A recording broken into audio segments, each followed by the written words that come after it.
because you and I love you. You know, I Yes. did one of my favorite students ever, and but you and I look at the world so differently, and I'm not sure where this is Mm, going to go exactly.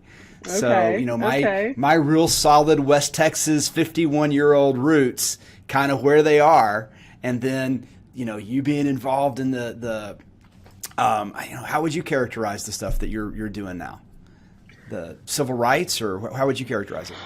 I would characterize the work that I'm doing as almost in classification of like not necessarily like new age civil rights, but a reinvigoration of societal rights. So I think there's a Okay. difference between legal rights and societal norms. And I think what's going on now has a lot more to do with societal norms and standards towards people of color, of really all races and backgrounds, rather than the legal rights, sort of civil rights perspective.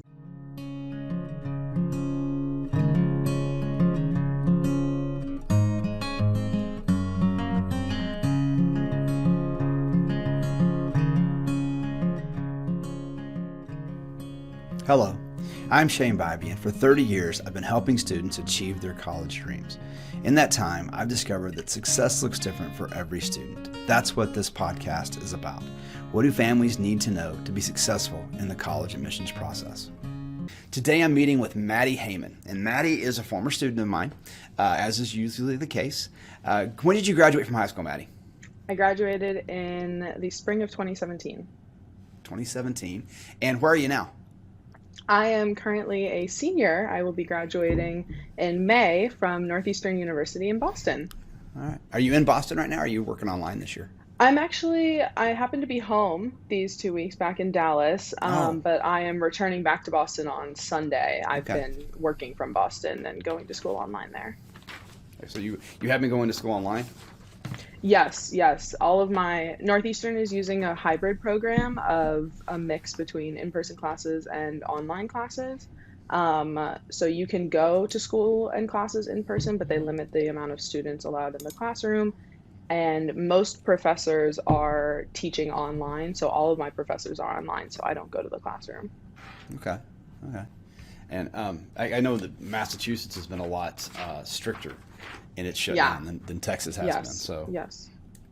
um, is it looking like it's going to get lifted? Probably not this year. They probably will just finish out the year. It's the way it's been. But what's it looking like in Massachusetts now? You know, it's really kind of interesting. The governor has started lifting some of the restrictions. So, for example, I think bars and restaurants are at 50% capacity now. Um, and the vaccine rollout to the general population will begin April 12th, which is about 14 days after Texas is going to start vaccinating the general population. I think with Boston, particularly when Mayor Walsh was in office, which he was just put into the Biden administration, so we have a new mayor. But when Walsh was in office, he was keeping things pretty strict within Boston. And I think that has a lot to do with the fact that we have so many universities and Mm-hmm. so much of Mm-hmm. the policies and procedures going on around Boston had to do with how universities were conducting themselves and how much capacity universities were willing to open up into and things like that. Like Harvard is not on campus at all. Only graduate students are allowed on Harvard's campus. Harvard is not holding any in-person undergraduate classes. MIT is doing a little bit of the same. Tufts, Northeastern, and BU are all on a similar wavelength of we're having sort of these flex classes of people can choose to go in person or you can choose to be online. So I have several friends who never even came back to Boston for this year, or friends who are just taking classes from their dorm, their apartment, or whatever else. But I think I'm hopeful that the restrictions will be lifted soon. My roommates and I were all seniors. You know, we'd like to have some nominal like senior summer. Like we're not like crazy or anything, but we would just like to leave our 1,200 square foot apartment where five of us have been living for the past year of our lives. And, Wow. you know, in Boston, it's like very cold. So getting out during the winter was not an option. And we'd like to, before we all sort of like diverge and go our separate ways, we'd like to at least do something interesting. Well, what do you did you say what you're majoring in? No, I am a business management major with a Okay. minor in global social entrepreneurship, with the caveat of the fact that I am going to be pursuing a law degree after I graduate. Oh, you are? Yeah. I'm planning to take a gap year Okay. before I go into law school because I, along with the rest of the world, need a break. And I did not want to run the risk of entering law school online because online classes are the worst, as I've discovered. And I just was not prepared to start my actual career, like learning about my profession on my computer again. I Yeah. will not be engaging in online classes, hopefully for the rest of my life. But I will be taking a gap So are you year. saying this whole thing we're hearing about people like saying it's going to revolutionize? Like people will finally be able to do online, and like all the requests I'm getting are, is your class in person? Because we went in person. I was talking to some tutors this Yeah, morning, and they were like, everyone wants in person. Everyone wants in person. They want yeah. to get away from online. So you're going to take a I half a year think, to do something? Oh, go ahead. yeah, Sorry. actually, no, you're good. I'm gonna take a full year. So I graduate in May, and technically, like, I'll apply to law schools in the fall, and then I will start in the fall of 2022. I think in many ways this will revolutionize the way that learning is engaged with. I think this will open up a lot of opportunity for kind of tying it back to like social justice, opportunity for universities to roll out programs that are predominantly online, of lower cost, and more accessible to students from either lower income backgrounds or from backgrounds that they're just unable to be attending university constantly. They're balancing either a full-time job or full-time care or things like that, just making it more accessible. And I think that's great. I am absolutely a proponent of that. I know Northeastern is rolling out a program with PwC that will be an online master's accounting program for predominantly low income areas in the Boston area, so places like Dorchester and South Boston. Kids will, or young adults will be able to get a degree and a master's in accounting and go right into the PwC pipeline, all via virtual learning, which I think is phenomenal. I am not for virtual learning for myself. I have appreciated the fact that I'm still able to attend college, but you and I both know I'm an extrovert. What do you think I'm doing all day in my room? Like suffocating? Yes, that is exactly what I'm doing. I'm dying for social So interaction, social engagement. And, I totally, like, this is not to say I am not a proponent of virtual learning for the past year. Like I said, I'm glad that I was able to stay in school and get my learning done and all of those things. But it has been really difficult. It's very difficult to sit in front of your computer for 7 or 8 hours a day staring at a bunch of people. And there was a study that came out of Stanford about, I want to say, a month ago, that basically dives into the physiological responses your body has from sitting in front of a Zoom camera all day. And it essentially says that your body's not designed for that type of prolonged eye contact. And eye contact in this frame engages your body's response, and it creates tension and a lot of stress within your body. And so students are just sitting like all day in this kind of like ball of tension because we're sitting in front of a computer all day staring at other people while trying to learn, while trying to manage everything else. And then it's like I have class from 9:15 in the morning till 4:30 in the afternoon most days. Well, that's a basically 9 to 5 that I'm sitting and staring at people, and I'm not really engaging. This isn't social interaction. It's not fueling my social battery. It's me listening to somebody speak, and I occasionally interject. And then after 4:30, I have pounds of homework. And so I'm sitting in front of my computer quite literally from 9 in the morning until 11 o'clock at night most days. And it's absolutely destroying me. There's that's got no, to be tough. like, yeah, there's just no outlet for students to engage with other students. Or even, I'm in a sorority, and even then, we haven't had the interactions that you have over Zoom are just, they just don't do it. Well, I'm thinking right now because right now I'm working on making eye contact with you, but I'm doing it because I'm staring at my camera here, but you're on Right. screen there. So even right now, so it may look like we're making eye contact. I'm not making Yeah. eye contact with you. Right. One of the processes I've tried to develop here is as I'm doing this, I do think it's helped my listening, because I really have to be very intentional about listening to what you're saying, Yeah. because I'm not watching your mouth move. So I have to be very careful. And you'll see me every now and I'll take notes and stuff Yeah. about what you're saying. But that's the 9 to 5 in classes, and then, another 6 hours of working on stuff online. It's I can difficult. definitely see. What I'm hearing though is that if the options are, you have two choices of, if you don't, let's back up. If you have the option of online versus virtual, sorry, that's wrong, of online versus on-site is what I'm calling it, but virtual versus face-to-face, then people are probably going to choose face-to-face. But what we have figured out is, if the option for face-to-face isn't there, and this is, Scott Galloway, he's a professor at NYU. He's talked a lot about how this is going to disrupt higher education. And you said something interesting there about colleges can reach out more. They can deliver their product to more people. Yeah. I'm wondering if they're going to, though, because what allows Harvard to charge $72,000 a year, $80,000, whatever it is now, is that they have 1,500, 1,700 seats available for the next freshman class. Yeah. And so if they are suddenly, scarcity is a big thing for them. And so Absolutely. Northeastern's been really, I think, probably at the forefront. Them and I want to say it's been BU that have really been big at, like, whenever everything went sideways last year, and BU is definitely at the leading the we're going to try to use this to reevaluate how we're doing college admissions and the things that are important to us in that process. But I do wonder that they can, but will they? What does it happen? Yeah. What do you think? I think that's an interesting question. I think the most critical lens to view that through is not so much that I'm expecting Harvard to roll out programs like this.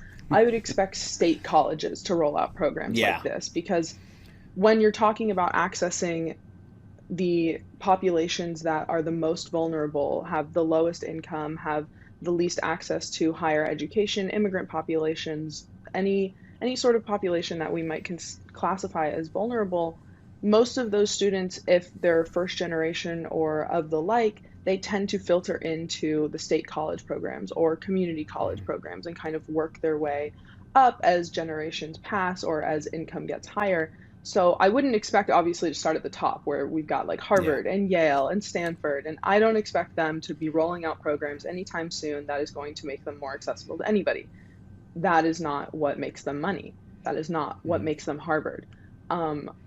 On the other side, I would expect schools like the UC schools to start rolling out platforms that simply make their programs more accessible. And I think it's actually quite feasible. If you were to have a professor record their summer lectures, set up a program, you don't particularly need somebody to monitor these platforms. And if you think about it, we do this all the time for online/at-night master's programs for adults. So why is it that we're not doing this to educate the lower populations? Arizona State's already they've already blazed this trail very successfully. Exactly. And so, I think they're considered like one of the largest universities in the country based on their online. They are. You've got some other organizations like Western Governors University, which is a completely online platform that's actually produced, because they have a content mastery format where you pass the class by once you demonstrate that you've mastered that material, you go on to the next class. Yeah. And so some really good stuff there. I'm not super familiar with it. I've just read a little bit from a couple of studies of it. So there are some platforms out there. So yeah, I think it'll be interesting to see how that sphere changes over the coming years. And, to your point, I wouldn't be surprised if nothing changes. I would not be surprised if universities went right back to what they were doing before, where we are furthering the divide between upper class and lower class citizens, because college tuition is getting more and more out of reach for the average income in America. Yeah, very much. So, and I'm watching stuff online right now. Parents are shocked by this, that they are. I will tell you, parents are figuring out how this game's getting played. Episode 8 of the podcast, I talked with a guy named Mark Salisbury. He's has a company called Tuition Fit. And what Mark does is he tracks, people can become members, and he tracks awards merit-based kind of grants and stuff that students receive, you can go into his database and you can search and compare. If he has information on that university, compare your offer to other offers. But what people are figuring out is that presidential scholarship that you got at whatever at no-name university, the university that you didn't hear of until you got the scholarship, was really the president's coupon. That the university went in knowing that they were going to charge $30,000 a year, but to make it look like they were a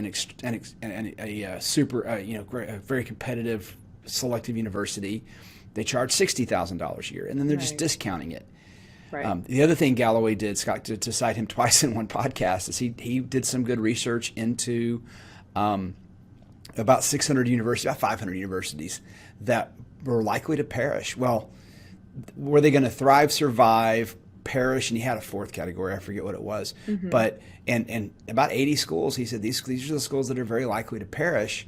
And then I watched a Forbes article last week about, they looked at a lot of different categories, but one of the markers people are now saying to watch for is if the university does not have a $100 million endowment, at least as kind of a baseline, that university very well could be in financial trouble in the next 3 to 5 years because of the discounts, because of things.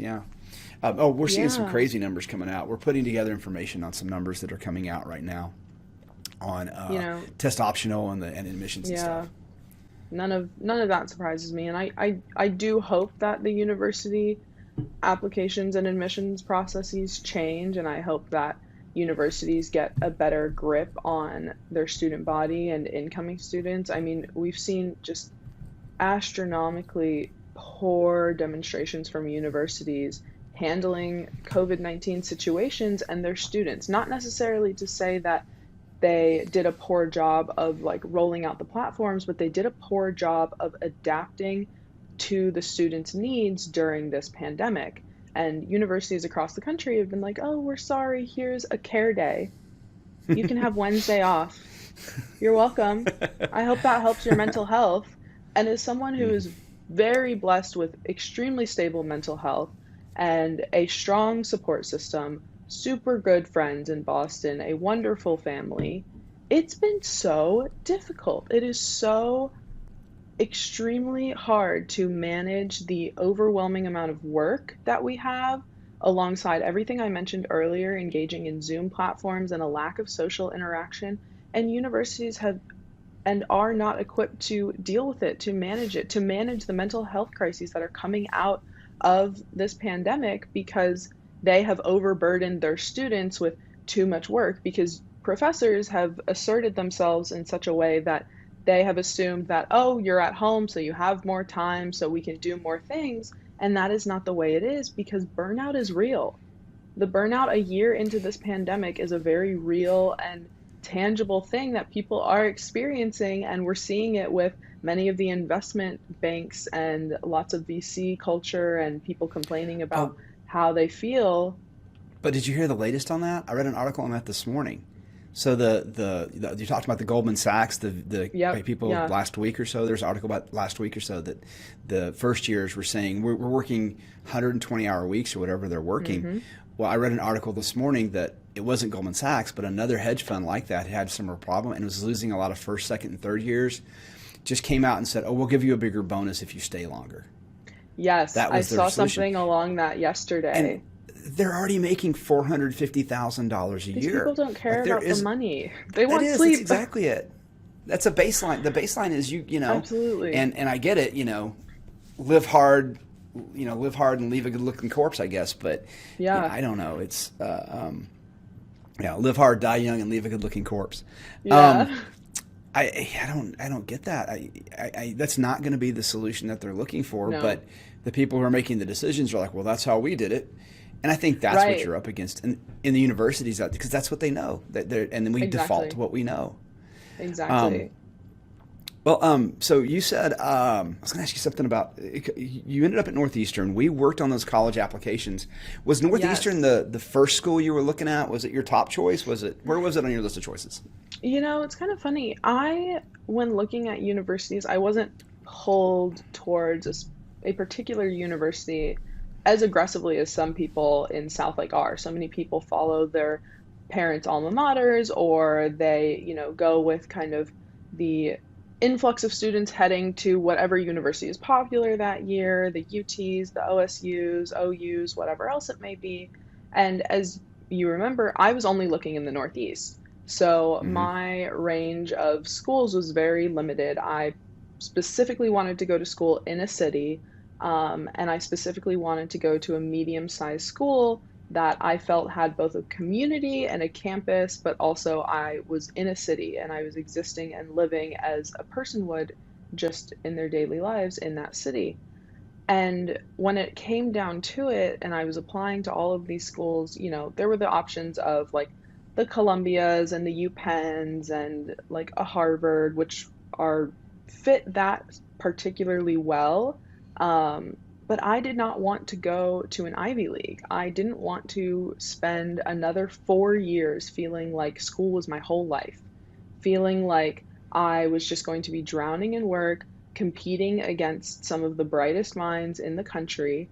And I am a very smart person, and I know that, but I was not prepared to be at a Columbia or Harvard or UPenn level in my undergraduate years. I wanted to actually enjoy them. I wanted to be able to spend time in whatever city I chose to exist in. I wanted to be able to be a part of clubs. I wanted to be able to have friends and decide, you know what, I can manage going out with my friends on Friday night and Saturday night and Sunday for brunch and still get my homework done. I didn't want to have to sacrifice my social life, which is so important for me as an extrovert, in lieu of, you know, getting homework done. I didn't want to have to make those trade-offs.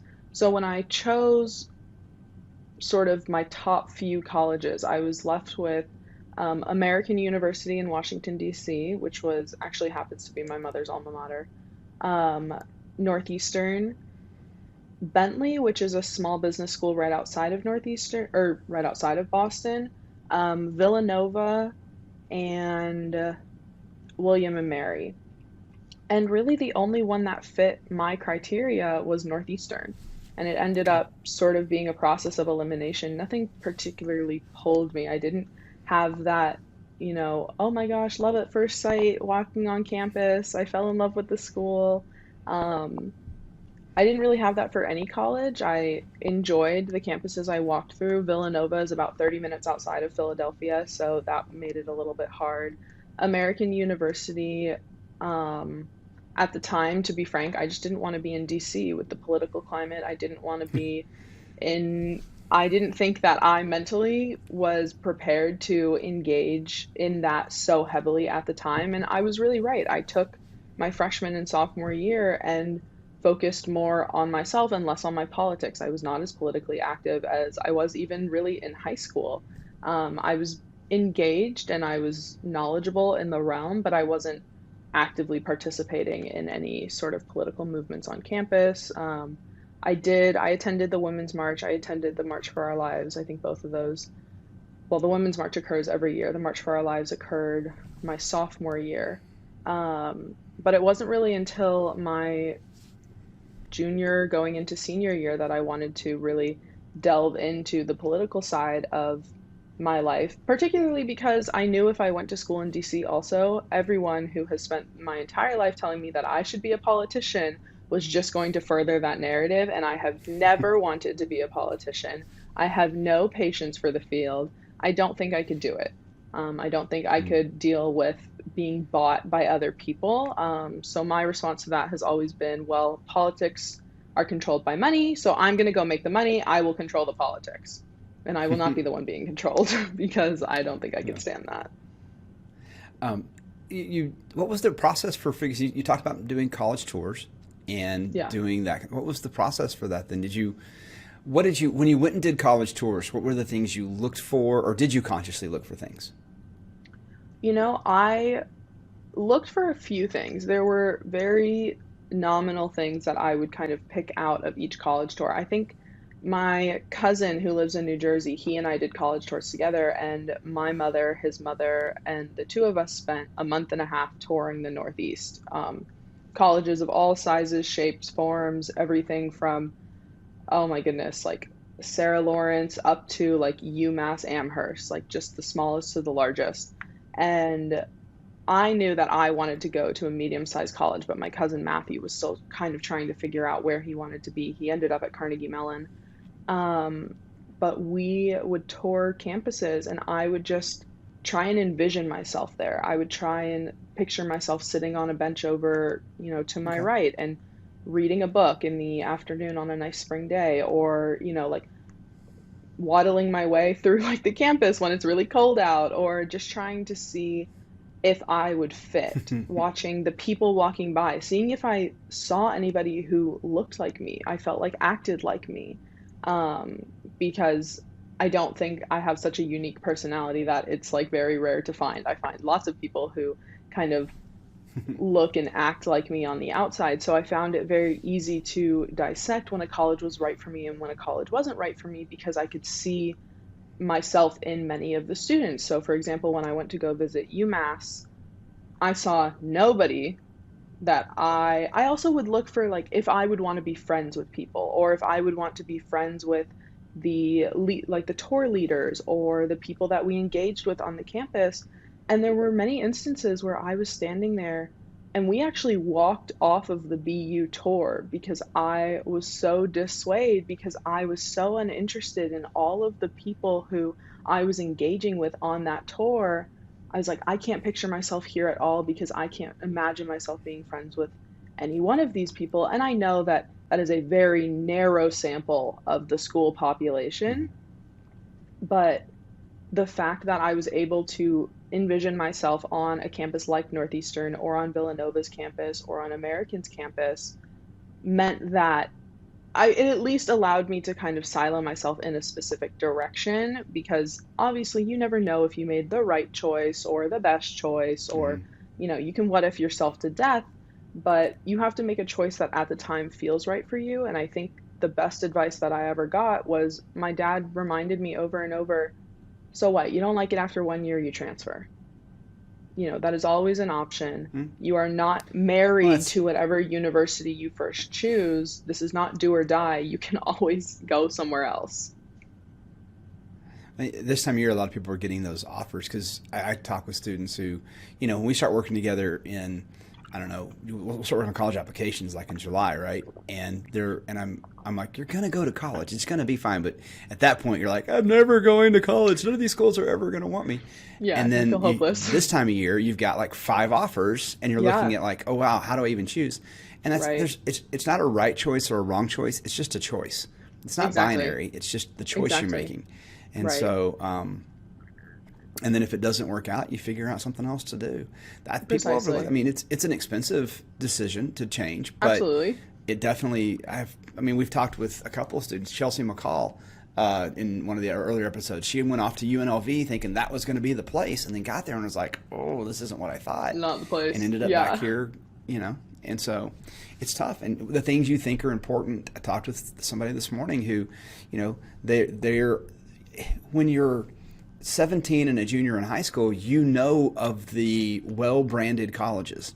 You Yes. don't know you don't know that Texas A&M Galveston has this amazing, I can't remember the exact, it's like a maritime engineering degree.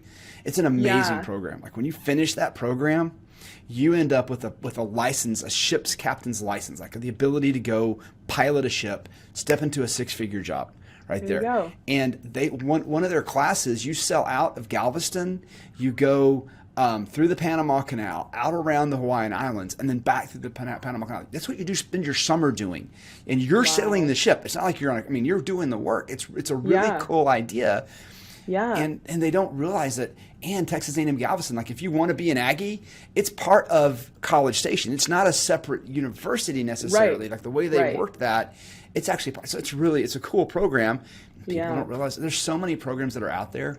So much And like that. Sydney, well, and then Sydney Rose goes off. She gets into the CAP program at UT, and is like, okay, I'm going to do the CAP program, and then I'll spend a year at UT Arlington, and then I'll go to UT Austin. Well, she gets to Arlington, and she's like, wow, I'm got this same professor I'm going to have for 3 more times. I want to go to law school, so Yeah. this is actually going to get. And then she ended up being an Archer fellow and getting like 3 years of college paid for.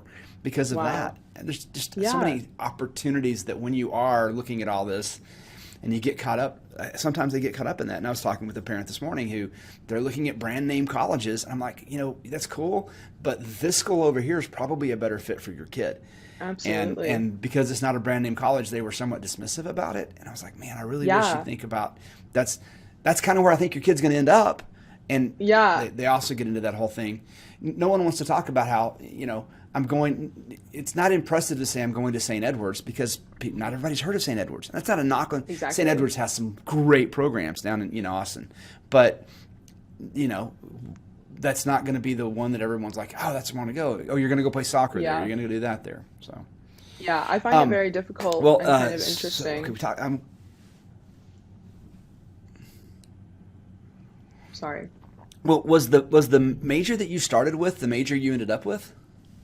It actually was. I went into college. I only looked at business schools. I knew that I wanted to go into the business field when I was in high school. Okay. I've known, goodness, I feel like I came out of the womb saying I wanted to be a CEO. I've always wanted to sort of own my own company, be my own boss. I exude CEO energy.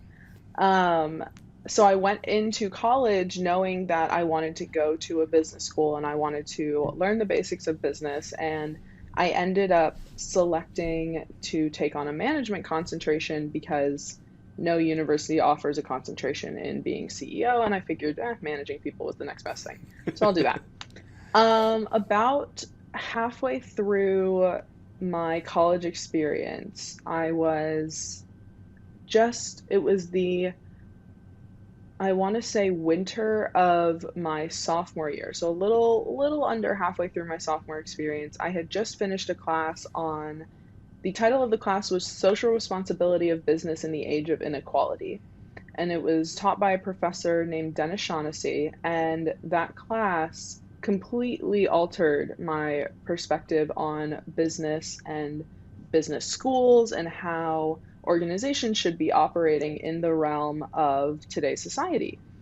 And the class focuses on the concepts of social enterprises, so for profit, for good businesses. So anything from Patagonia, Ben and Jerry's, Warby Parker, all the way down to small micro enterprises that are operating in India, helping to uplift farmers and get them better grains and better information so they know how to grow their crops better and are able to form cooperatives to sell at a higher price.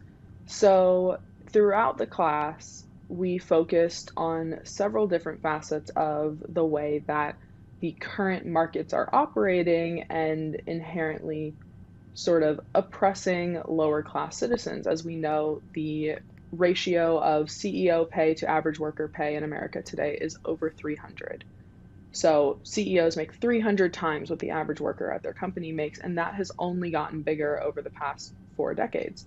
And as that increases, we see a further need for these for-profit, for-good businesses because, as we all know, like, who are we kidding? Capitalism is not going away. So we need to start operating within the means that we are given.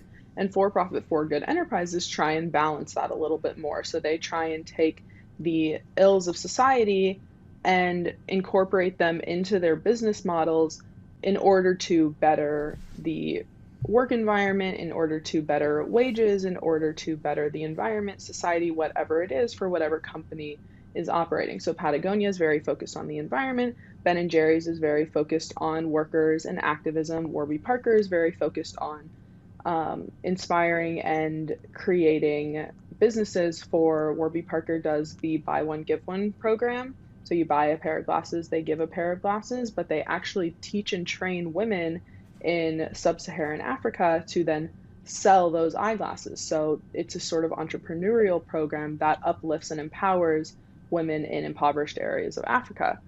So there's lots that kind of goes into that. And this professor of mine was a former lawyer. And at the time, I was in 3 classes being taught by lawyers, all in the business school.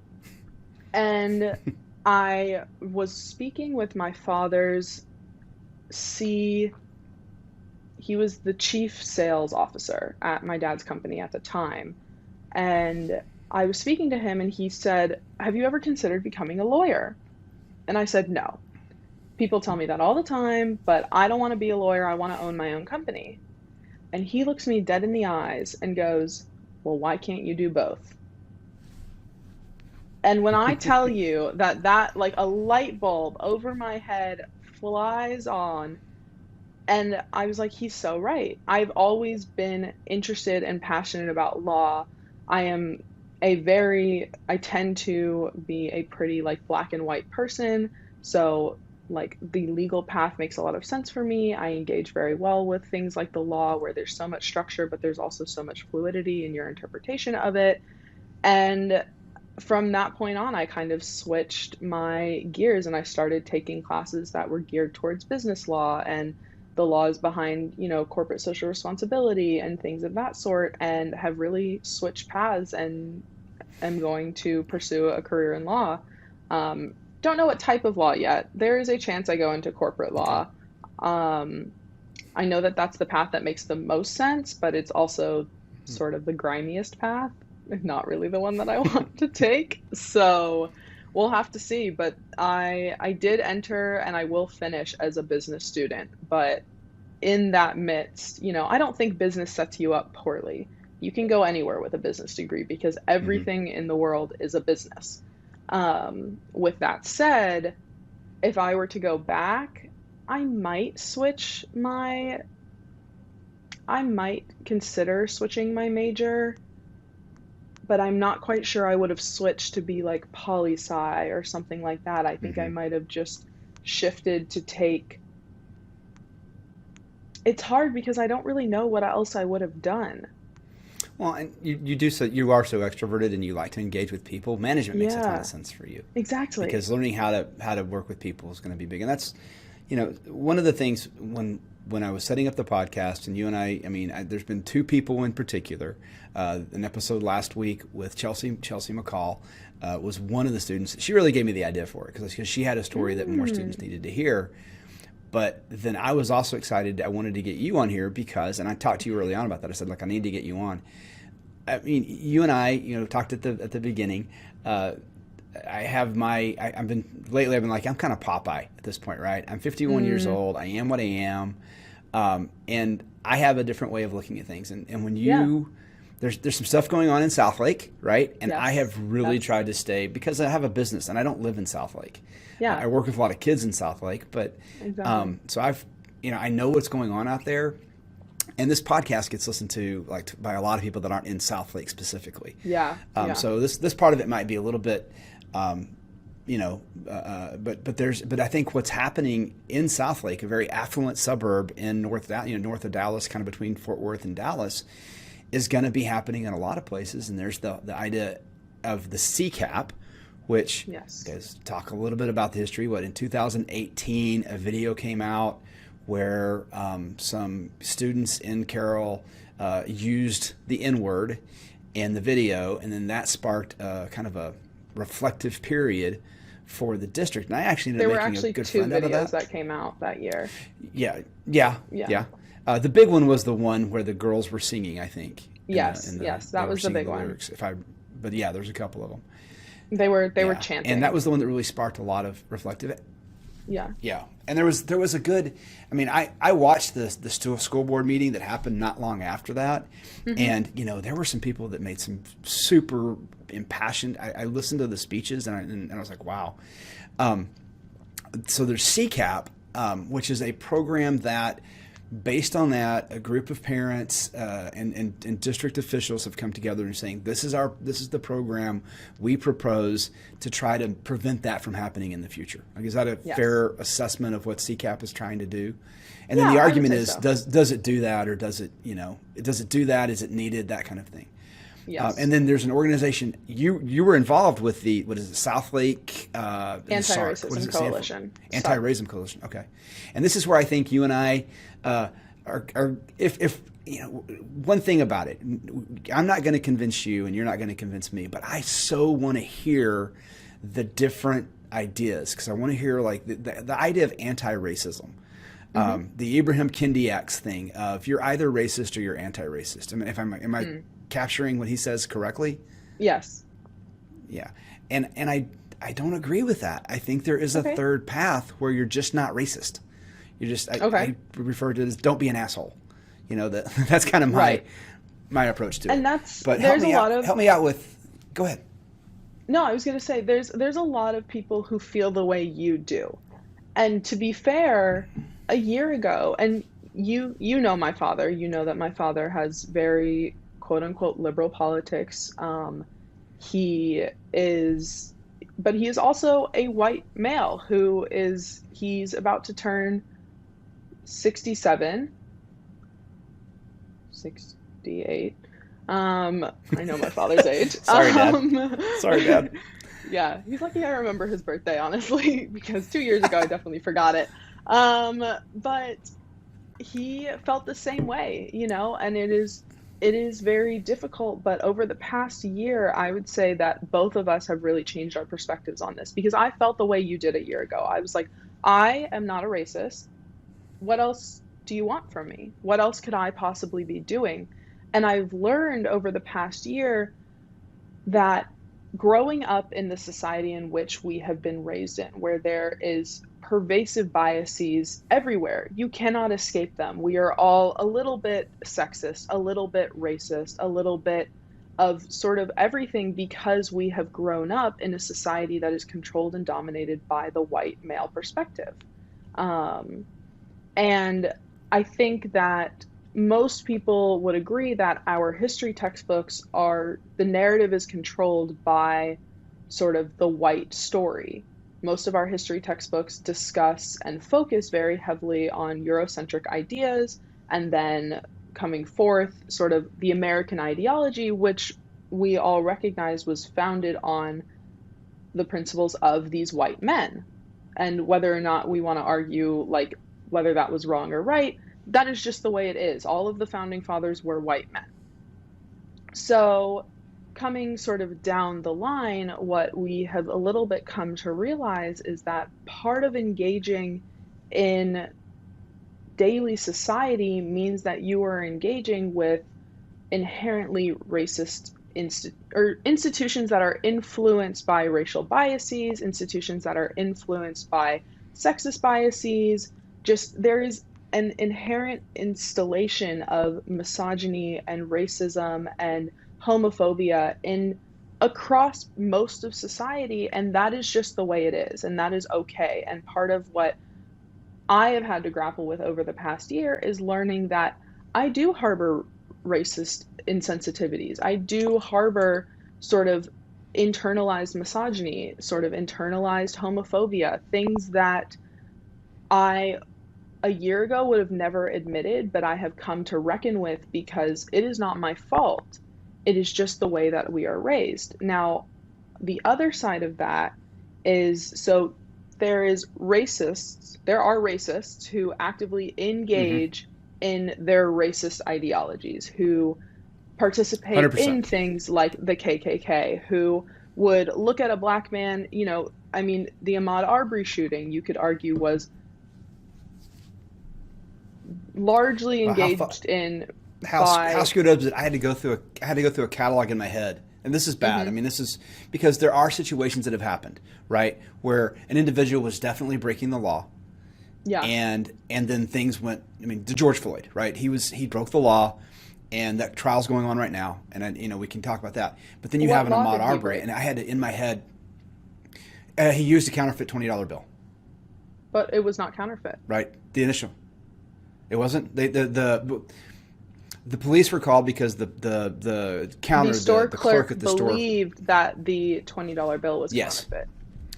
That would be accurate. Yes, and so and so then was he all of the other stuff? So there was an engagement with law enforcement there. I understand that. So, but Ahmaud Arbery wasn't, right. He was just a black man in a neighborhood where they were suspicious. So that one, but I had to stop and think about it. This is where I get conflicted on it, right? Because like you just said, part of me says, the 51-year-old grew up in West Texas, part of me says, look, if you're not breaking the law, you're probably not going to have this problem. Right. But at the same time, I hear then you also have the situation where Ahmaud Arbery but he wasn't involved with law enforcement at that point, right? He was just, it was two people. But then taking you have law into their own situations hands. like Brianna Taylor, who was shot in her own Yes. bedroom while she was asleep, not breaking any laws. You have victims like You had one in Elijah Fort Worth. McClain. You had one in Fort Worth of Tatiana, the, I don't remember her yes, last name now. I Tatiana, I can't, think was probably pronounced it. But yeah, but but she was, Elijah McClain she was in mhm. Colorado and was just walking home, and someone called the police on him because he looked suspicious, and the police came and engaged, and he ended up dying from the resulting Mhm. incident. So you have situations like that, and like a lot of people your age and a lot of white people in America think that the same luxury that is applied to them in interactions and encounters with some of these institutions gets folded into other racial minorities. And I think part of what is important to consider and recognize has been this reckoning of the idea of privilege. And that I think has been a very, very hard concept for people to grapple with. And I Mhm. understand we all intrinsically want to believe that we are good people and that it is not our fault and that we have done nothing wrong and all of these things that privilege really requires you to reckon with. And the most difficult part of privilege is that it is given to you whether you want it or not. I mean, there is such a thing as everything from white privilege to pretty privilege. People are treated better when they are more attractive in society. That is just how society works.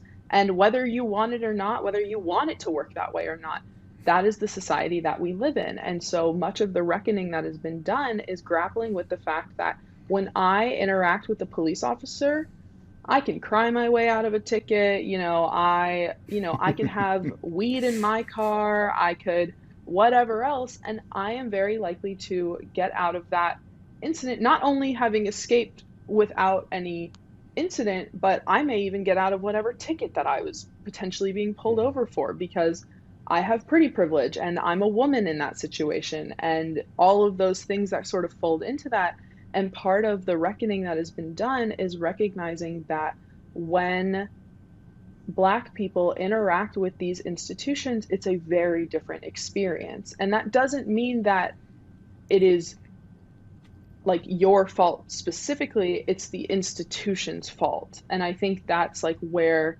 the sort of anti-racism comes in, because then in recognizing that, your job is to thus go forth and actively work to sort of dismantle not necessarily the whole of the institution, but whatever ideologies exist both within yourself and within the people around you, and work to undo all of the learning that has thus occurred over time through the proliferation of our education system, our society, and the resulting institutions. And I think what's difficult about that is there's really no start and there's really no end. And I think that's really That's was scary for a lot of people. And that it's was going to be my scary. next question for you, Yeah, it's scary because for me. I am a structured person. I like a to-do list. I like to be able to check off tasks. I like to have boom, boom, boom, like here's step one to step five. Honestly, part of the reason for me choosing to go to law school is there is such a clear cut path forward to being a lawyer. You go to law school, you get an internship your first summer, you complete your second year of law school, you do another internship, you complete your third year, you become an associate and you work your way up to partner, and then you can go off and do whatever else you want. Becoming a CEO, mhm. oh my God, there's like 1,000 options to choose. I could Yeah, not have done yeah. that path because it's not conducive to my lifestyle. And that is where I Well, think, go ahead. I guess my question then. So we talked about back to Sark a little bit. I did read that. I read two things last year. So they had a big Hmm. Instagram page, and I was Yes. reading the stuff that. And the problem I have with a lot of this, and I'm so guilty of it, because people talk about the woke thing. Well, now it's become a very derogatory and reductive term, right? Hmm. If originally it was we're woke, and now it's very well that the woke crowd. Now it's reductive. Social justice warrior is now a reductive term.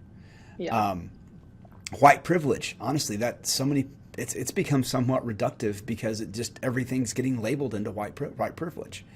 And I understand. For me personally, the idea of privilege is stuff that you you don't understand the opportunities you have because they're never shown to you. That's the whole idea. Mm-hmm.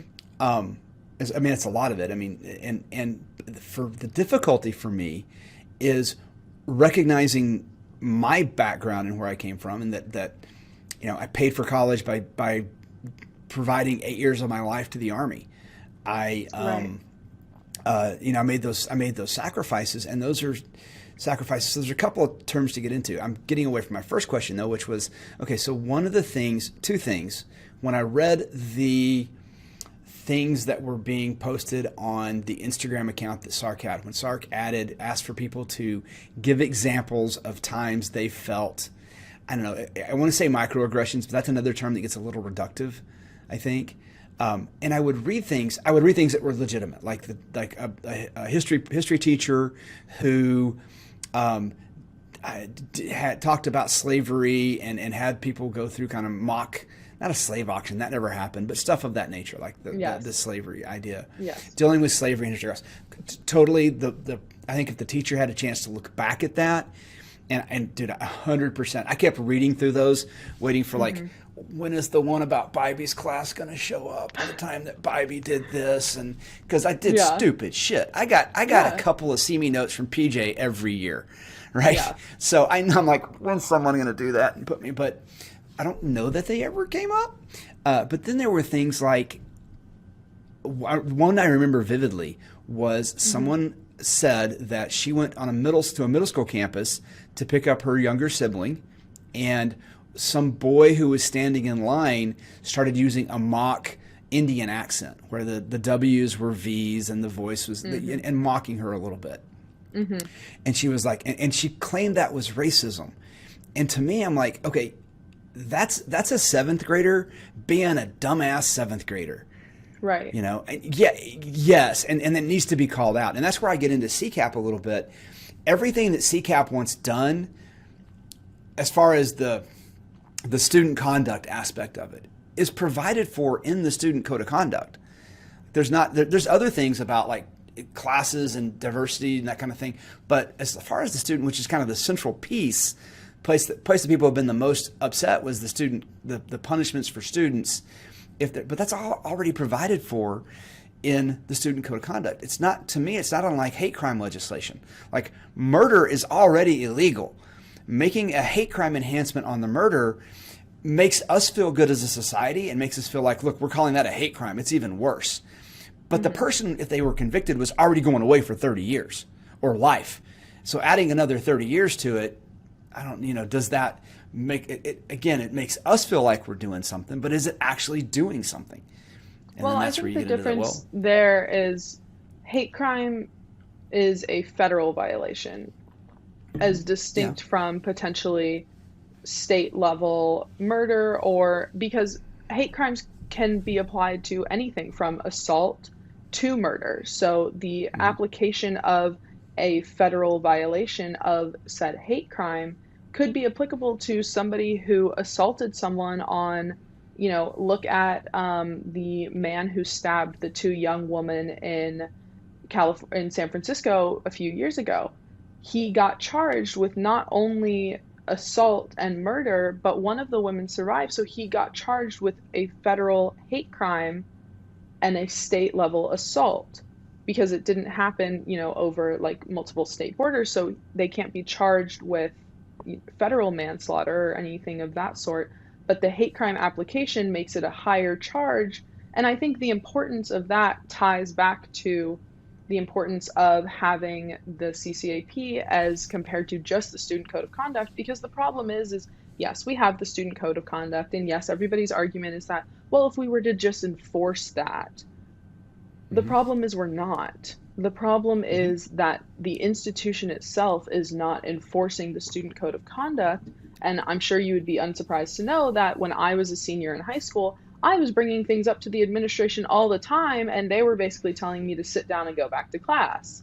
And the problem we talked about that summer. That was something you wrote because you wrote some awesome college essays about it. Yeah, and you wrote about things that were happening. The problem with that is that we could have the best student code of conduct, the most solidified, hard, like this is right and this is wrong. but it doesn't matter if nobody's enforcing it. And so part of what the CCAP does is it creates not only incentives, but requirements for the administration to be reporting and recording all of these incidences that are occurring and create some form of accountability. And that's really, I think a lot of people get away from this idea of accountability because they get so caught up in like, well, is this right or is this wrong? And, part of it is exactly what you said. Is that seventh grader a racist? Who knows? Probably not, but he is influenced by the racial biases that are in society. However, an important thing you noted was he needs to know that that's not appropriate.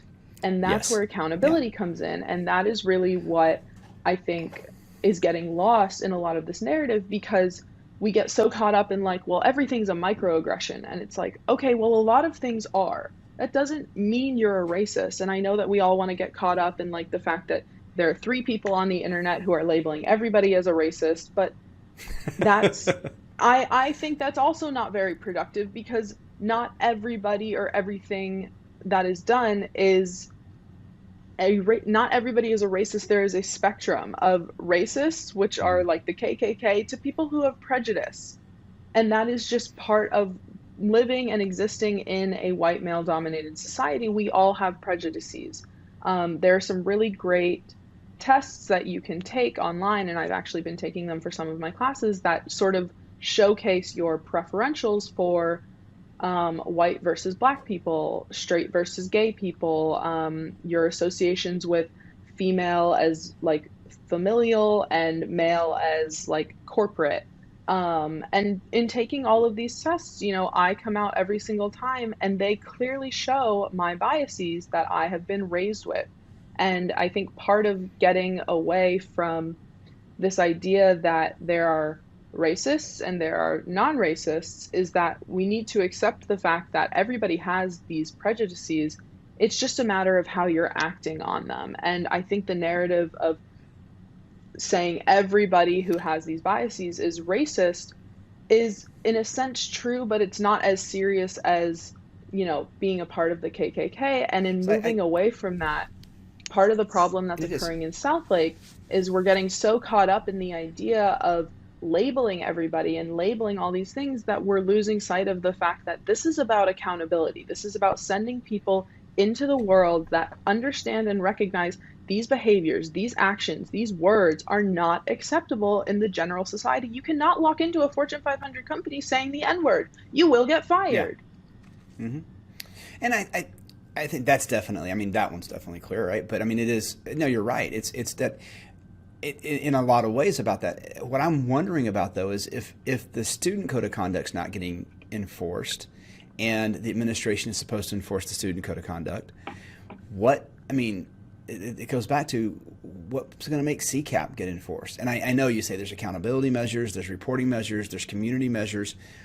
Those measures are already in place. Like those are all in place already. So I don't know. And that's not just in CCAP, because that's real specific to a specific community in an area, but in general speaking, like what is that solution? And that's why I wanted to talk to you, because the other thing about SARC that I found in SARC's manifesto, and I'm going to call it a manifesto. I'm not sure if that's the right term. I think they called it a manifesto. We call it a demand letter. They had a list of we have a demand letter. Okay, and now you're using so a couple of the demands in there, and I did go through and read it, but the couple of them that stood out was if someone violates the terms or violates the code, is reported, I guess a student referral or whatever is reported for it. There was like a public apology requirement that they had to do, and there was it wanted a board of people or a group of people that were responsible for, evaluating the apology, if that's the right way to say it or not, but that was what they wanted. And dude, that screamed to me the public apologies that took place in extremely authoritarian governments. Where you were forced to apologize for past misdeeds. And there's that scene in Animal Farm, right, where Napoleon trots out the chickens, and the chickens all apologize for made-up crimes, and then they're all executed. And Orwell, who was a socialist, Orwell, put that in there on purpose. He was like, this is what happens when you have this kind of stuff. And that, I felt kind of sad because a lot of you guys that were in it are like former students. I'm like, did you read Animal Farm? And with that demand in there still. So, I mean, what's the status on that? Yeah, go ahead. Well, so the status on the demand letter is, as with every piece of progress in Carroll ISD right now, is moot. They have not, they're currently under the restraint of the TRO. Okay. They're being sued by a woman named Kristen Garcia, and they got a judge to authorize a restraining order against the CCAP, and the district has made no further movement or progress in the realm. I think in regards to particularly that demand, part of what our goal there is with current policies that are in place, students who violate the student code of conduct or say racially insensitive things to another student are never actually required to apologize to that student or really reckon with what they have said or any of the terms that they've engaged in. And I know part of our goal with that was it's not necessarily like standing in front of the entire school and saying, I am sorry because of X, I did Y, and I'm apologizing to Z. It's more of there is so much, I'm going to say privacy, but one might argue secrecy that goes on when dealing with these violations that no one ever actually knows if it's been handled. Because the administration is always like, okay, well, we'll handle it. And then that is the last word that you hear. And for so many students, that's so unfair because this student has disrupted their learning environment. It has impacted their education. And all they get is, we'll handle it. And then they have no idea how that's actually being handled. And part of the goal of the CCAP and SARC's demand letter is to create some form of a more public accountability measure where I'm not looking to know the exact words that were given to, X person or even necessarily like the entirety of the punishment, but I need to know that something happened. There needs to be some measure of accountability for both the student and the administration in how they're handling this, because so often what has happened, because these are students, word gets out. Student X who created the incident tells all of his friends what happened in the office. Everybody comes back from the principal's office and tells all of their friends what just happened. So students find out this sort of the lack of repercussions that are occurring because people in the administration say, hey, we know you're a good kid, like we know you didn't mean this, so we're going to let it slide this time, you can go back to class. But that never psychologically teaches that student that this is an unacceptable behavior. And again, I'm not looking for this kid to be expelled. I am looking for this kid to understand the implications that these words, that these actions, that these biases have on other people. Well, and there was the situation, 2014 or 15, of the fraternity kids on the bus coming back. They were OU students, and they were singing a song that had, derogatory terms in it, and they were, pilloried, and kicked out of OU. And then one of them tried to go to UTD and got kicked out of UTD. And so, and helping students understand early on, I do question, nothing against, the fight's the fight, and so and you got to choose the fight you're willing to fight. And it's just I do wonder if there's no accountability already, adding another mechanism that's going to provide accountability. I'm like, well, I don't know how that's going to work. But like I said, I kind of keep the middle road on that. Do you just give up? Or do you at least try something new? Because we already know that what is happening.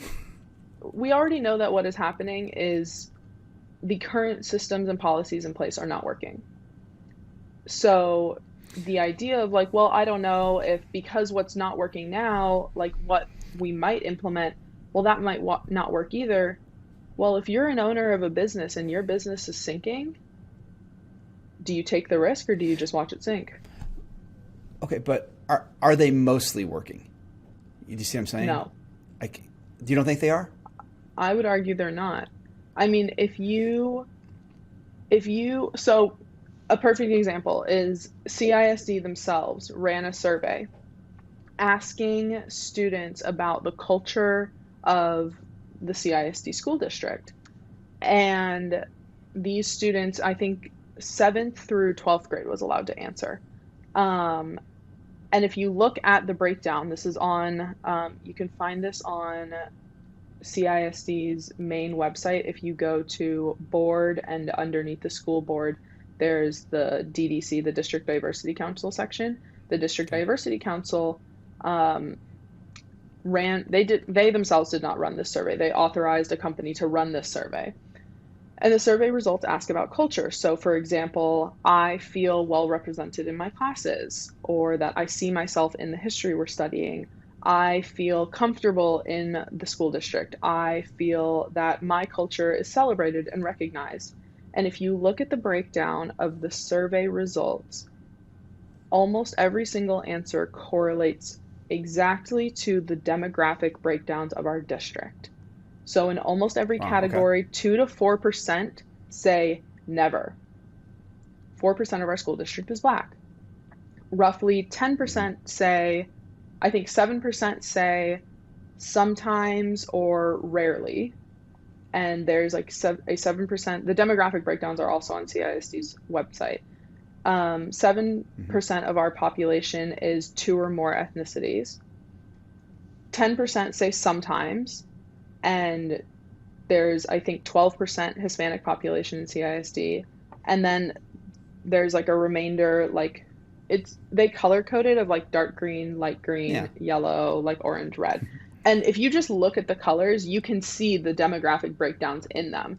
And when I went to the school board and sort of asked them, well, how can you, because obviously the survey results come back as 60% think always and 60% of the student population is positive, but the problem is 37% of our school district are of minority backgrounds. So when you're looking at this 65% yay, you're like, oh, we're doing well, but if you're not extrapolating the data based on race, you're actually not learning anything.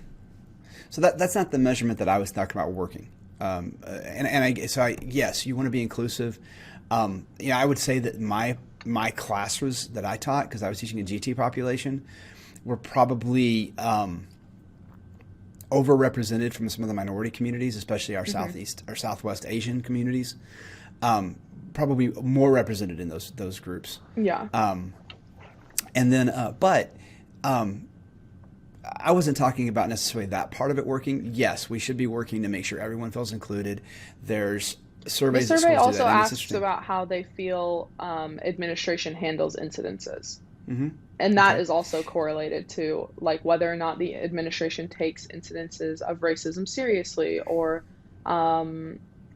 there are several ones. I haven't looked at the survey in a long time, to be honest, but I do know that they ask about specifically sort of this idea behind like the student code of conduct and accountability and implementing all of these things, and the data suggests the same thing. And I think there's things that need to happen for the classroom to address that when you are dealing with, the antebellum South, that you don't try to normalize like what a slave auction would have felt like. And again, I don't think that ever actually happened in one of our classrooms, but I know of districts where that has happened. That was kind of was talked about. But when I talk about is it working, in its overall mission of graduating people who go on to be successful in life, I think the argument is very clear that Carroll definitely is achieving that message. And that's when I talk about it, I'm looking at that. So where I think we differ in this is, and you said it earlier, right? It's not as much about, because you're going to have those biases, but then what are your actions on those biases? And that's where we have to look at the difference. Well, I think of the actions, if you look at the results, and the other part, and you heard me say this when I was in the classroom, is that people in Carroll are incredibly lucky because Carroll has a 2% low SES population, right? Which is unheard of anywhere. The state of Texas, I think, has a 65% low SES population. Yeah. So Carroll definitely outrepresented in that. But the other part of it is, the school is, most of the heavy lifting is being done at home as far as the educational piece of it. That Yes. educate, making sure the kids, when they show up to school, are ready to learn and to do Right. the work. Most of that is being done at home. And I always made the metaphor of, as a teacher, I was recovering a fumble on the 20-yard line. I was not having to drive the length of the field like I did at other Right. schools where I taught. Right. And so when I look at, like, as what's working and what the actual goal of the school is to produce productive members of society, are they achieving that goal? And I don't see any evidence and that part's not happening. Do we need to address Right. the seventh grader who thinks it's funny to make fun of someone's accent? We absolutely need to address that. The classroom teacher that heard it should have addressed that. And if they had, I know Carroll's community, they would have been supported. Like, they wouldn't have come back and said, "Oh, you shouldn't ever talk to my kid about that." Like, hey, that's not right. I remember doing that in class. But the other part of that then is, or the flip side of that is, in the actual mission of the school, which is to, prepare people for being successful in society, we don't see any evidence that that's not happening. 98% of Carroll students go on to college after on graduation, and that 2% that don't either go into the military or they have a special needs situation. That's where my argument comes in. Like I think for the that part of the problem mission isn't successful. with that is that your definition and Carol's definition of success is producing students who go to college. But you're not necessarily producing students who are fit to operate in the upcoming society. And I think part of what that entails is taking into consideration the fact that most of the most successful students at Carroll tend to be of racial minorities. And so in considering that, our definition of success means that inherently in Southlake, the most successful students are the ones that are typically being discriminated against in our school system. And I think part of the problem is that we're defining success simply in producing students who go to college.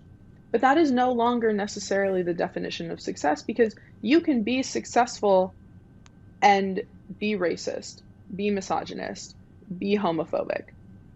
But does that mean that you are creating a society that will allow those minorities to be successful in? And I think that is what my generation is working to undo. And I think that's where we kind of differ, in the fact that I believe that we should not just be meeting this goal of we're sending 98% of our students to college. We should be, you have the football on the 20-yard line, so you can run for a touchdown. But does that mean you're going to stop there? Yeah, that was Or always the my thing. 80-yard line? I don't know how football works, but that was always my argument, though. Is like, look, I felt like there are school districts in the country that should be doing like trying to lead the charge, and like, this is how we're going to innovate, this is how we're going to do it, and that really wasn't taking place. But the other part of that, and you made two statements there, and I'm not sure how they both exist at the same time. That the students who are most successful in Carroll overrepresent the minority populations, right? Right. That was the statement, right? So the top 10%, the top 6%, usually overrepresented by especially the Southwest Asian populations, but also Eastern. I worry so much about saying the wrong word, Maddie. the East Asian or South the other Asian part, populations. Yeah, East Asian, South Asian. The other, but then you also said that they're also discriminated against in the district. Well, can those two things exist simultaneously? Can they? Absolutely. Is there? But are they being if they're able to achieve at the absolute highest level? Are they also being discriminated against? Like, what would you consider being discriminated against then? I guess is what I need to define. Okay, so kind of going back to the discussion around privilege, there are multiple distinct levels of where you can have privilege. You can have privilege in one area and not have privilege in another area, and this kind of ties into your consideration of your background and growing up not as well off as you would consider yourself to be now, having to pay for your college through working or serving in the military. So with that, you did not grow up with socioeconomic privilege, but that does not diminish the fact that you grew up with white privilege and male privilege.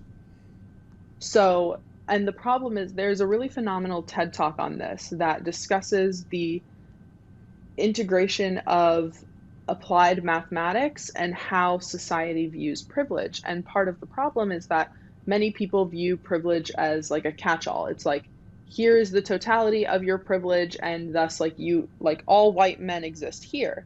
And what gets lost in that is this fact that there are so many poor white men. And that is where they get frustrated in this argument, because society, and this is another fault of societies, society does not recognize the lack of privilege that comes with poverty across all metrics.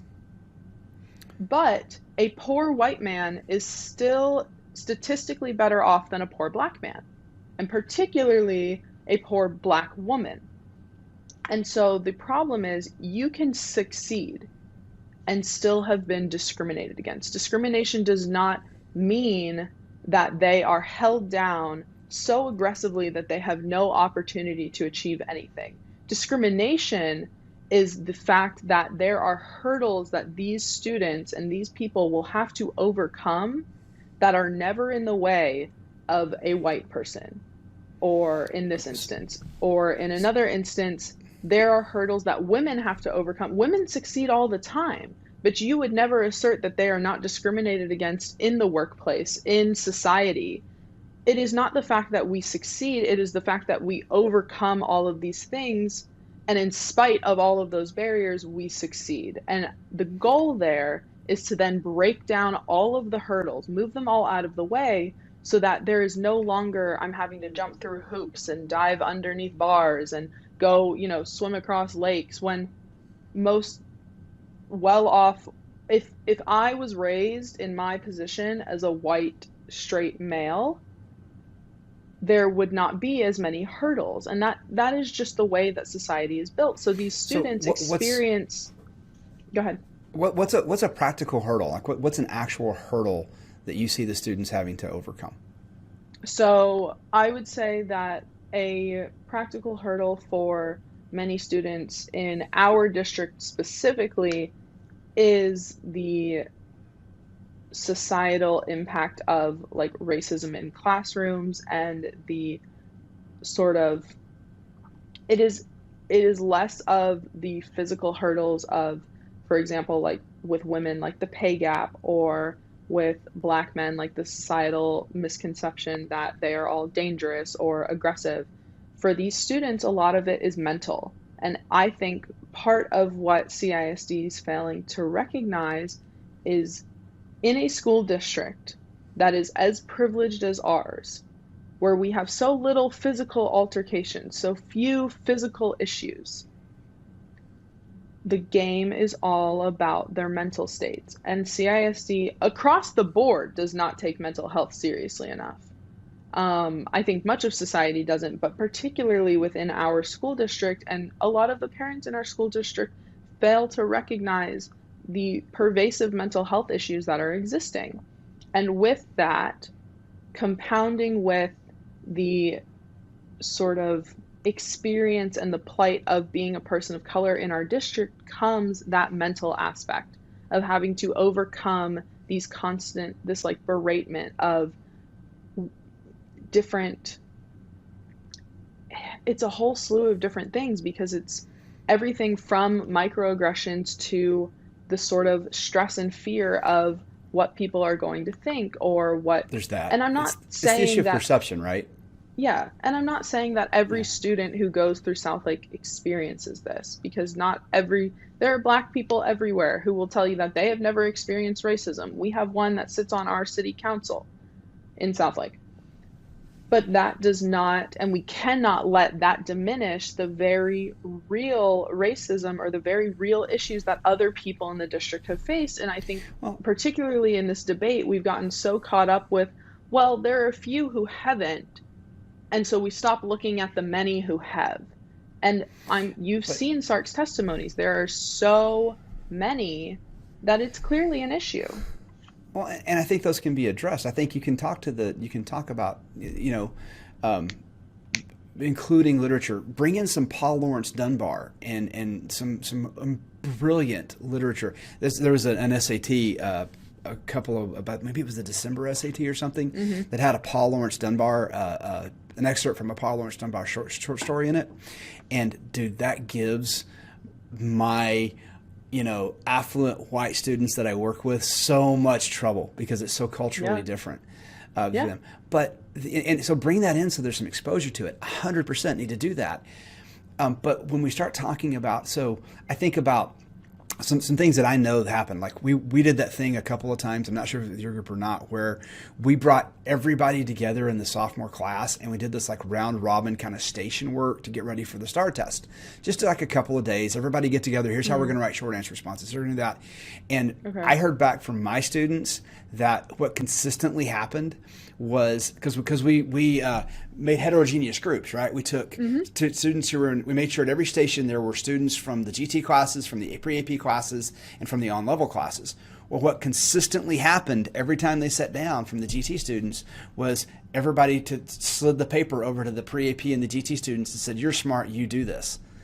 And I've heard statements from students that have said, like if they're in a math class and they'll be like, well, you're Asian, you must be good at math. So there are those stereotypes about it. I get that. But where I'm not, I'm still trying to think of like actual hurdles that someone had to overcome in order to be, Emma Lynn, to be valedictorian. What's a hurdle Emma had to overcome that wasn't in place for other students as well? And I don't know that that's there. I get people say crappy stuff all the time, and I know. But, I look at someone like that. I don't remember if you graduated with Emma or not, but. I did. And Emma was our salutatorian, actually. Salutatorian. Okay. Who was Val? I don't know. Who knows? Another young woman who was in our class. Once the day you show up for college, who cares, right? Yeah. It all kind of goes away. I think the problem with that assumption or assertion is you're completely discounting the impact. And I know so many people like to compare racism to bullying. And there's a very distinct difference in the two, in that one, there's a power dynamic in both. But in bullying, so say I was being bullied by somebody at school. Well, when I leave that situation, that specific power dynamic, it goes away. I go somewhere else and I probably won't get bullied. I may not get bullied because the power dynamic that existed between me and that other individual ceases to exist the second I separate that individual from my life. With racism, the power dynamic persists across all of society. So everywhere you go, you are still Asian, you are still Black, you are still a woman. And the problem with that is that this creates a much greater burden on students' mental health and on the impact of the words, because they will never escape that. So when somebody is bullying me, that is a hurdle that I may have to overcome. But if I report that to the administration, they take that person out of my life, I likely will never have to engage in that situation again. For somebody like Emma Lynn, or I think of many of the Black students, the two young, the twins, who I believe 2 years ago graduated valedictorian and salutatorian, they were both Black females. The hurdles that they have to overcome are all mental. And those are so often the hardest ones, because what they're having to overcome are not only all of the negative stereotypes, but they're having to overcome, just in a way that it is so cliche, but like words can hurt. And those hurdles and those barriers that are put up for these people, so often, instead of, climbing to, taking like all of their burdens and putting them underneath them and, building a bridge to success, they just crumble under the weight of all of it. And I think part of the problem is there are so many students who do succeed, but where are the ones that don't? What happens to the ones that aren't able to take all of those ills and overcome them? Where does that leave them if we do nothing? Because there are And so, students like Emmeline, there are those young women who are able to overcome these things, are able to overcome the stereotypes and the words that are said in the classroom and the thoughts that are running through other students' heads and all of these things. but so this is where I do come back to it, because okay, so one of the comments that came up in a Facebook group of a bunch of tutors just recently was the idea of, and this is, I've heard people say this, that the idea of pulling yourself up by your own bootstraps is a racist idea. How do you feel about that? I believe that I wouldn't necessarily coin it as racist, but I would say it's a fallacy for probably most Americans. I wouldn't say that it's necessarily a fallacy distinct to people of color in America, but I believe that the American dream as it existed 50 years ago specifically only existed for white Americans, and possibly the exception of, see, I think the problem is we get so caught up in the people who are the exception to the rule. So people who are of color who have succeeded, or, we get caught up in the fact that, well, like there's the Asian community who came to America and many of them have succeeded. And those are the ones that are most showcased in media, but there's also large Asian communities who have not succeeded. Most Chinatowns in cities are of lower socioeconomic status than any other communities in those areas. I can say in Boston, particularly, the Asian community centers themselves particularly in Chinatown. And Chinatown is not a well-off community in Boston. New York is the same way. San Francisco is the same way. So there are huge communities of these people who have not done very well, but we center all of the Asians who have been very successful. Yeah. And I think that the idea of pulling yourself up by your bootstraps gets further and further from reality for a myriad of reasons.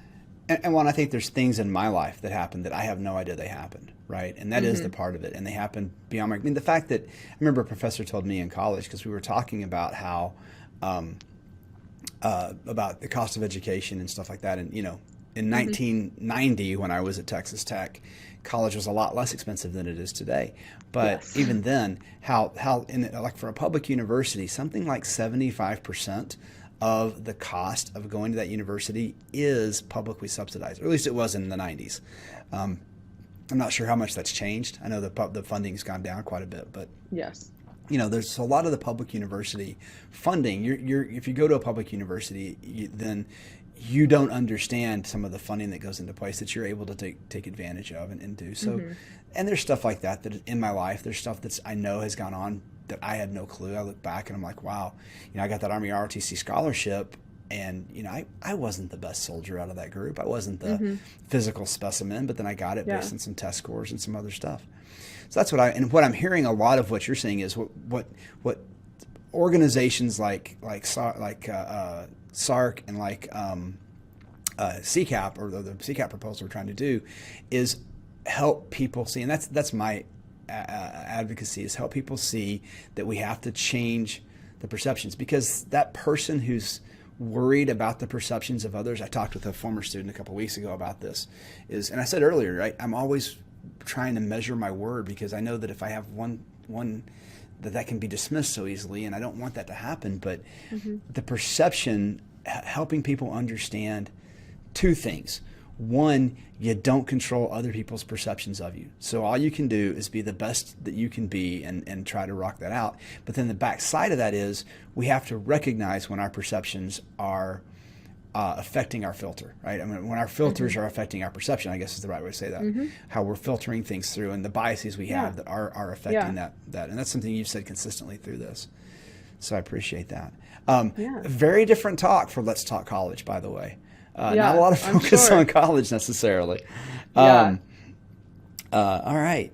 Dude, I have taken up over an hour, and this is also the longest episode for Let's Talk College I'm ever. sure. I I'm hope it's sure. been. You should have known.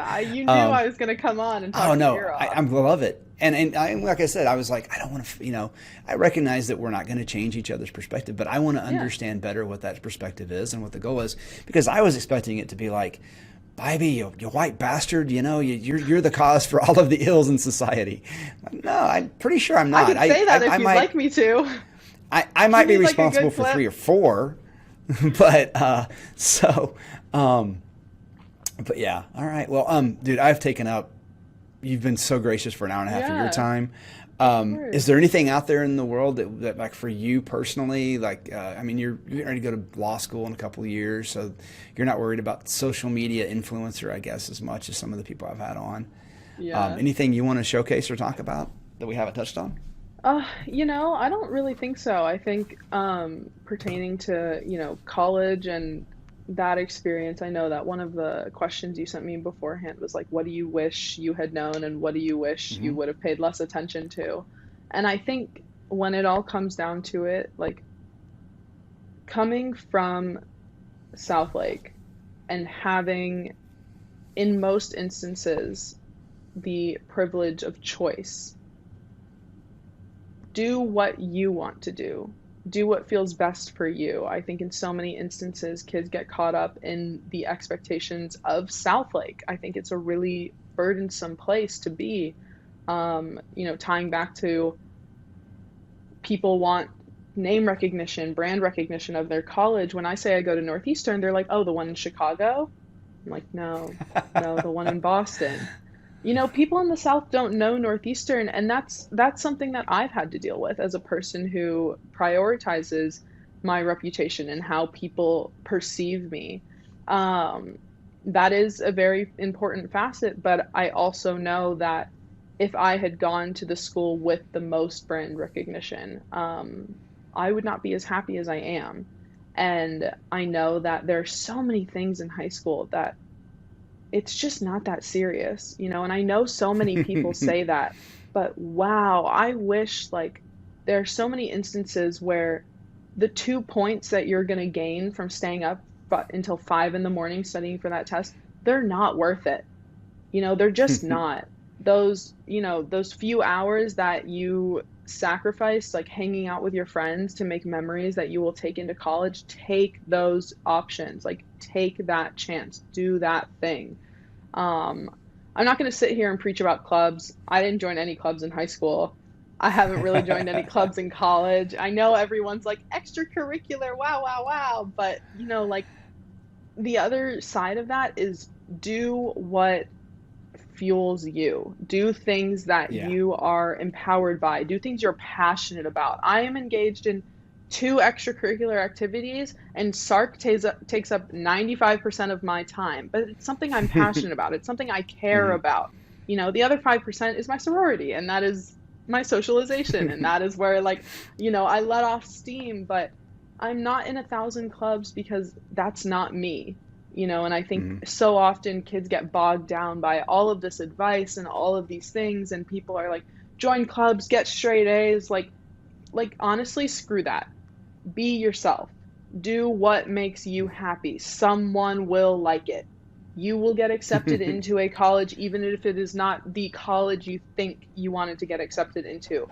Mhm. You will find a school, you will have a good time, you will find friends, and I promise you in 5 years, you won't even remember any of those stat tests that you failed. You won't remember sitting in Bybee's class, showing up, having not read any of the book, and him looking right at you and going, I know you didn't read. I promise, like, you will get past that and you'll go to college and you'll find out you can most of the time get away without reading. You just have to skim.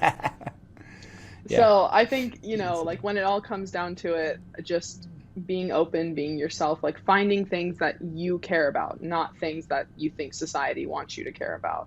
That's And that's awesome. something that we all kind of have to learn, and that's something we all have to figure out. I think it took me a long time to figure out that I really did like activism and participating in these types of environments because I was so scared of what all of my friends and lots of colleagues from Southlake would think. And I just got Mhm. to the point where I was like, this is bigger than me.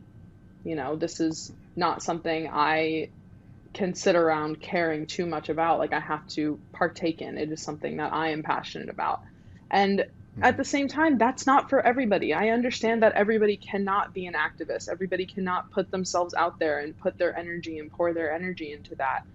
And that's okay. Like, not everything I do is for everyone, and not everything everyone else does is for me. And I think that really needs to be the message that we're pushing down into like the systems, because I feel like there is so much narrative out there around like, this is the right way and here's the wrong way. Yeah. And I have yet to actually find a right or a wrong way to do anything. I think you captured a lot of it there, because it's a lot of people talk to me like, what's the recipe for getting into that great school? And I'm like, there's not one recipe. There's things you need to do, and there's considerations, and you want to know that. But really, the recipe is figure out what you love to do and just be awesome at that. And if you can do that, you're going to find a program that's right for you. It's exactly. There's some people that some colleagues that I have that we have a different view of it, but that's really my approach. That's what it is. Yeah, and Dude, I that's been totally awesome. agree with that.